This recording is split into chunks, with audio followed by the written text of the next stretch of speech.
Show you guys something. This is Ashley punching Zach along like 10 seconds before she's shot. Right. Show your behind. And people think you a 10, but you ain't worth a dime. You scared of COVID, but you were right.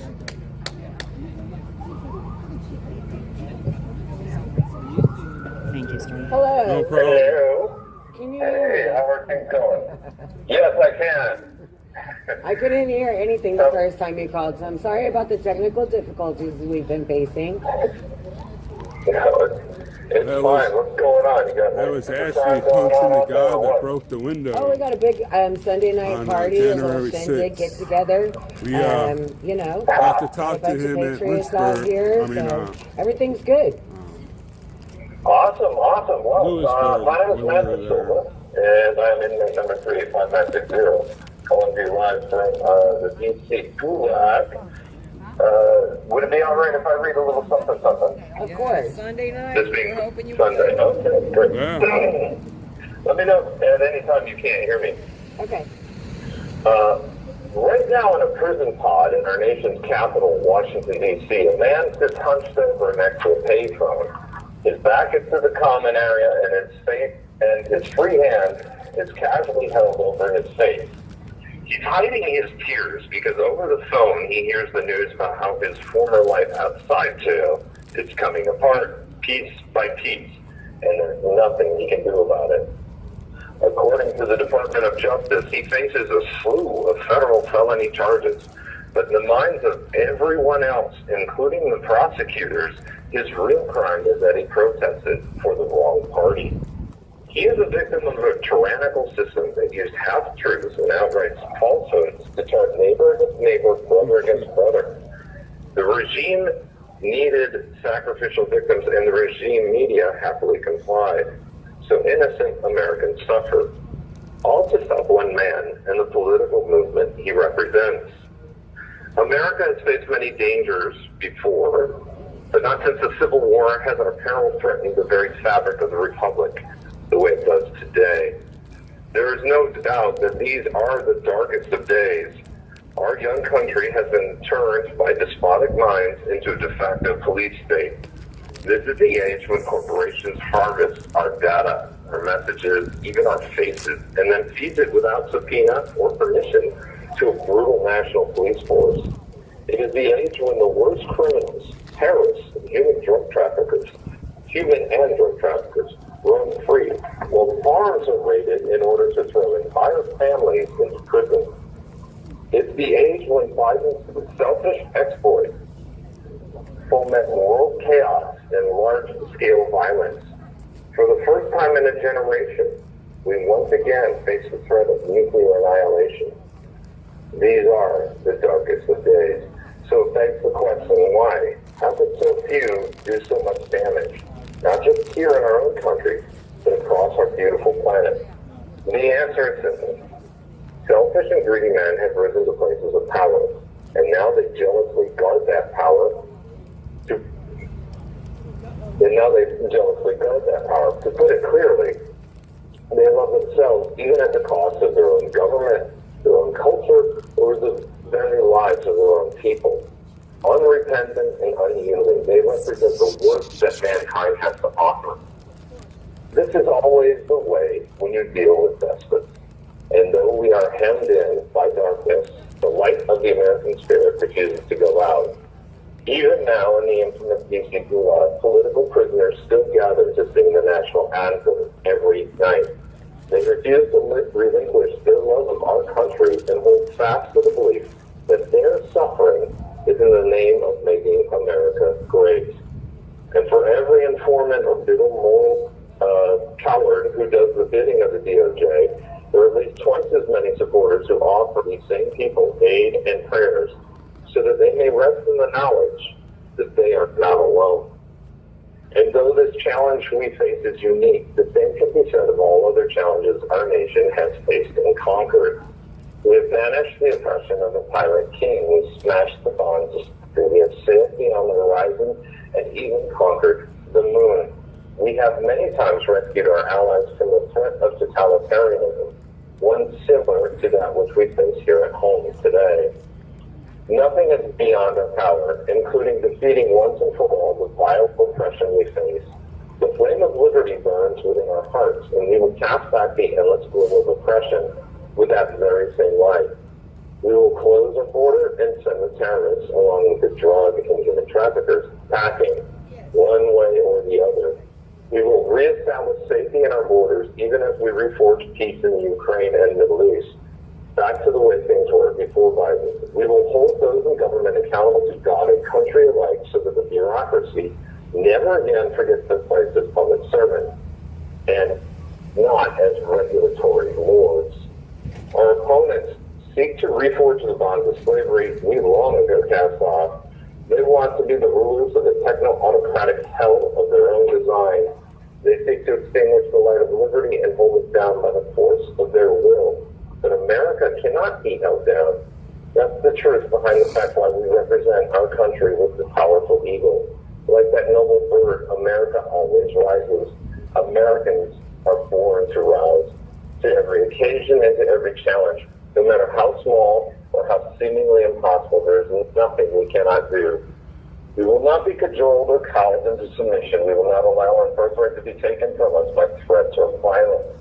Those who think they can enrich themselves at the expense of our freedoms will come to realize that American liberty can't be bought so cheaply. That liberty has been secured for us by the blood of patriots. From Valley Forge to Iwo Jima to Kandahar, Americans died, not to line the pockets of the well-connected or to empower the delusional bean counters of D.C. They died for you and for me. That ordinary Americans of every class, creed, race, or political belief may live free and be free. The asking price for liberty is not enrichment, but sacrifice. And right now, it's not the tyrants who are sacrificing.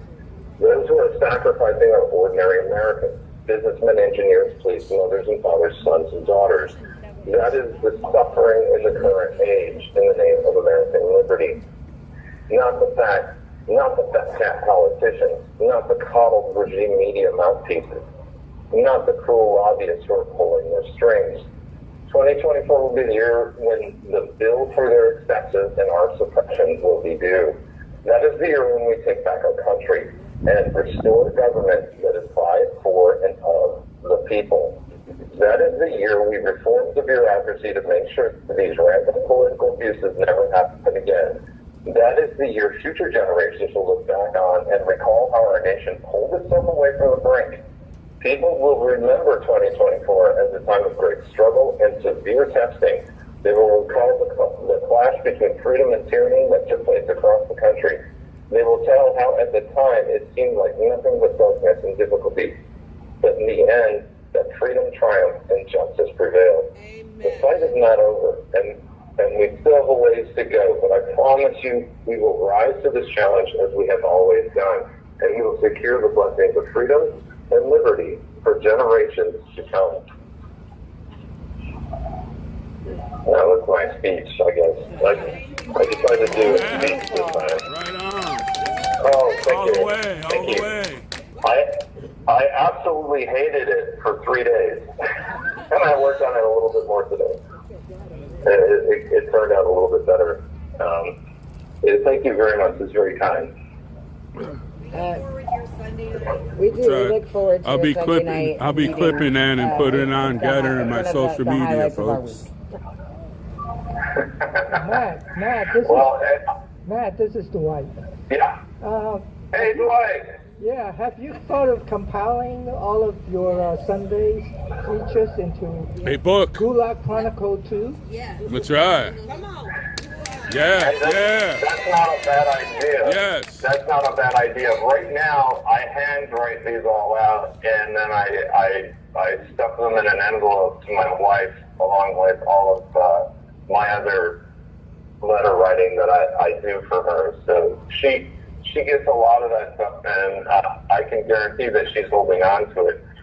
The teacher says she doesn't have time to transcribe it, but that wouldn't be too hard to do. If I could get my hands on a computer. Actually, one of our moderators transcribes all of y'all's phone calls. So, Deb for Freedom is one of our patriots on the live stream, and she transcribes all of the phone calls and puts them on her website. If somebody could go get my phone and tell me what that website is, I'll repeat it online. What is it, Deb for Freedom? She's gonna tell me. Yeah, in just a second. What am I looking for? Yeah, that's a great idea. She's That's a great she's idea. on my deal here. Yeah. She's usually on here. I think it's debforfreedom.com, but I could be wrong. She's gonna let me know if I'm wrong in just a second. I'm sure in my phone. Yes, yeah. I'm waiting, Deb. No pressure, Dad. No pressure. But anyway, yeah, she transcribes all the conversations. That's what it is, debforfreedom.com. Debforfreedom.com. Debforfreedom, the number 4.com is Yes. what the website is. Awesome. All of y'all's phone calls are transcribed on there. So she's a pretty amazing patriot. It dedicates a lot of time and effort to you. Oh yeah. Make some fantastic clips. Yeah, what a great service too. What a great service to everyone. Yeah, that's a great idea. But yeah, you should definitely, I think you should take all of your Sunday letters and put them together for a little Matt DeSilva book or something, you know? We all have Maybe, but yeah. I'll see what can be done. I'm not sure anyone would really care to read something like that, but yeah. All right. Come on. You'd be surprised. You know, we are interested every Yeah. week in hearing what you have to say. That's right. As well That's as all right. the people on our live stream. So, you know, I feel like you'd have a more warm reception than you believe. Yep. Okay. Well, you absolutely wounded me because you said nothing about my comedy. Well, your comedy is amazing as well.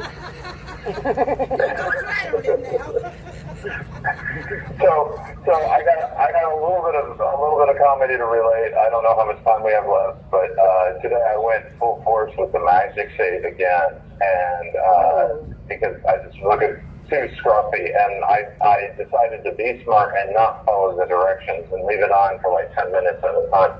And it actually works for the most part. It's still a little patchy, but after I wiped it off the first time, for some reason, even though I was careful to get every like little corner and nook, especially up around my nose, for some reason, just underneath my nose, it would not come off very well. And I was like, why is the universe conspiring against me? I have a hearing this week, and it's making it look like I'm trying to grow a Hitler mustache. And then I'm like doing the math in my head. Should I wear the do-rag at the same time and really confuse them?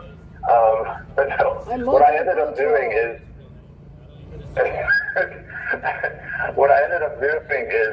just putting a huge glob of this stuff right underneath my nose and letting it stay there for another 10 minutes. And the skin is really red, but I got rid of all the hair.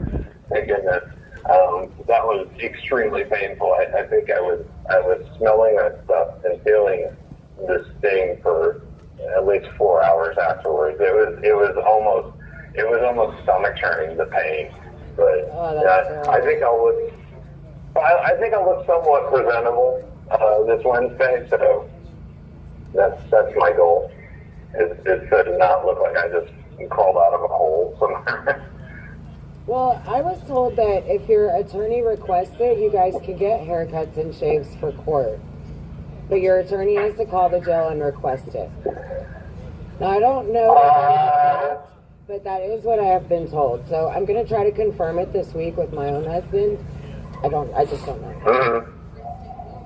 Yeah, I'm not sure about that either. We kind of have a special status here. Other inmates have access to that kind of thing. We don't.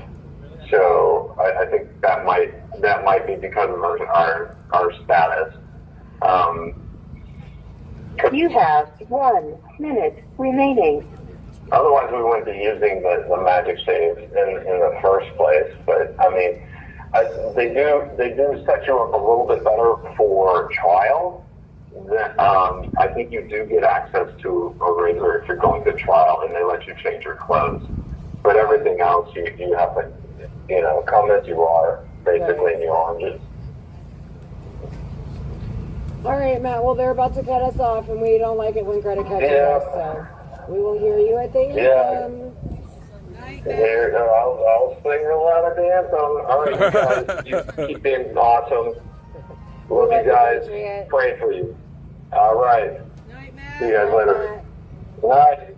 Night. Bye.